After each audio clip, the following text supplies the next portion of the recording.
What's up mga kalapatids? Update tayo. Ngayon na ulit tayo nakapag-update sa Pigeon World. New update. We just moved into the new house.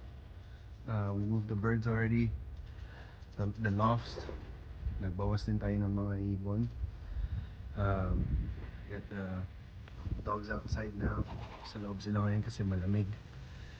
Kakatapos lang ng Thanksgiving. Normally magbe-breed tayo after ng Thanksgiving, but hindi pa tayo ready. Kaka-move in lang namin dito eh. Hindi ko pa nasa-set up yung mga breeder natin tsaka yung ibon. Kino-condition ko pa, kaya hindi pa tayo ready. Pero excited na ako mag-breed. Meron pa tayong inaabangan sa Texas Dash for Cash. But anyway, matagal tayo hindi nakapag-update. Dami sigurong na-miss. Sobrang busy.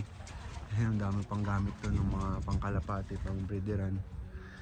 Yeah, so ang daming na-miss na updates dahil nga busy. Pero kailangan talaga kumayod para maka-move sa makabili ng bahay. At ito na nga, nakabili na kami ng bahay. Dito tayo sa likod namin. Papasyal ko kayo. Di muna tayo papasyal sa loob kasi makalat pa.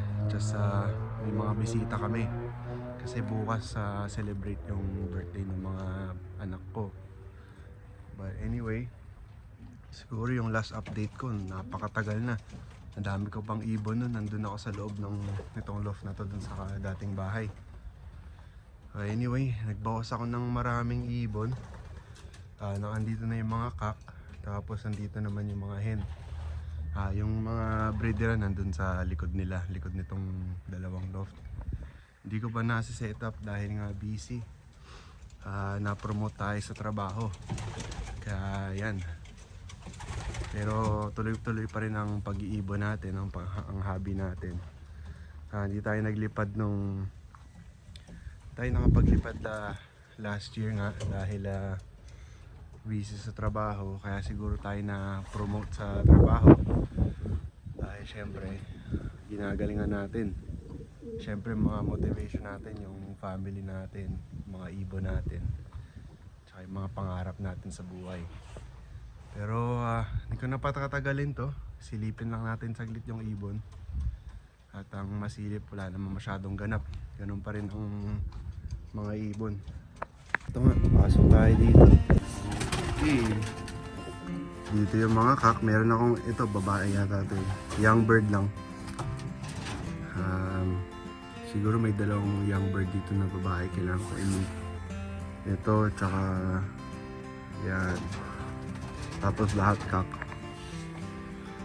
Tapos ito, may dalawa tayong fancy, yung dropper natin ng dati. Tapos lahat dito kak na. Ito young bird ko din na nalipad doon. Nalipad din yung mga young bird na yun doon sa dating bahay. Hindi ko lang kinarera. Mga bagong ibon natin nabili. Ito kay Norm, pero originally galing sa kay Rachel Oliveri, mga kittel. Tapos ito KW.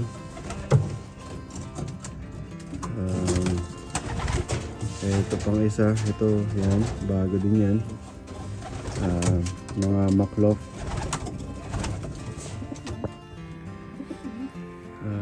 Yun lang yata bago. Tapos yung mga young bird din bago. Yung KW yun. Silipin lang natin mga itsura nila. Kinokondisyon ko pa eh. Ayan, so last year kay paring Jay Solinat, nakapagka-champion siya ng ibon. Yung mga breeder nun nasa atin. Breeder ko yun mga yun. Dahil nga nung busy ako, pinagamit muna natin sa kanya yung mga ibon natin na malulupit syempre, para may ma-accomplish tayo. Ayun nga. Tapos ngayon nilagay natin yung anak nila sa one loof race. Okay, may si Scooby andun po. Yun, sa dulo, malaki ilong.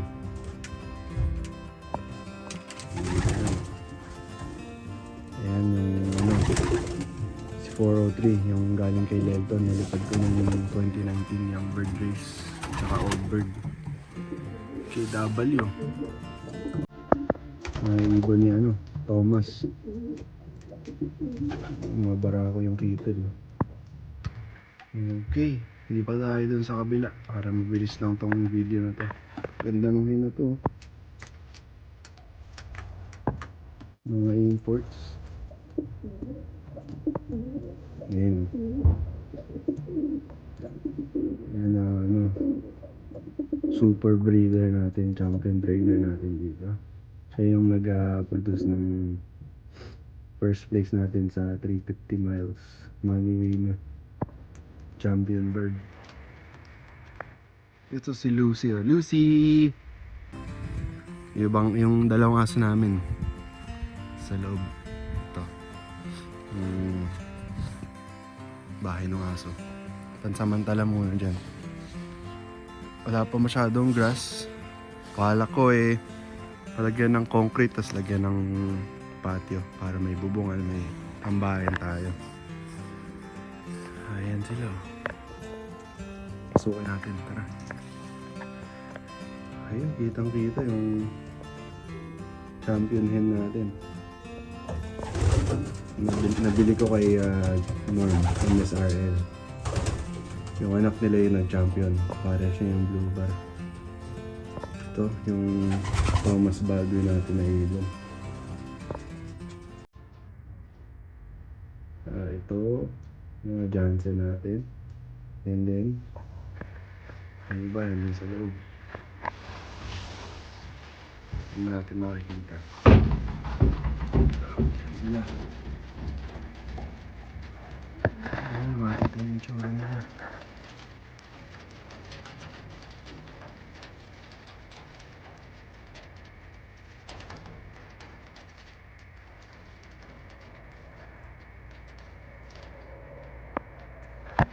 Ayun, dami pa din natin iibon, tapos magbe-breed pa tayo. Ayan sila, oh.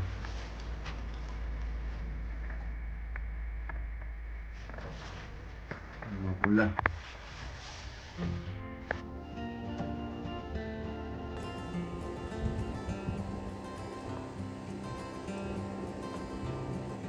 Nilalamig sila.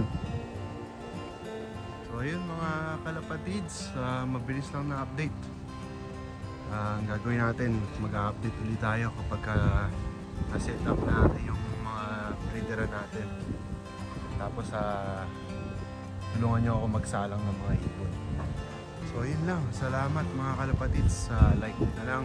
At tapos comment nyo kung taga-saan kayo, kung new subscriber o bago kayo sa video ko. Pag hindi naman, alam nyo na kung anong sasabihin nyo. Like, subscribe kay Amazing Grace Love, pakishare na din kahit saan man, sulok ng mundo, para tingin natin dyan kung saan man kayo. God bless you. Happy Thanksgiving mga kalapatid sa Pilipinas, sa US. Dito tayo sa San Antonio, Texas, USA Military City. See you guys next time.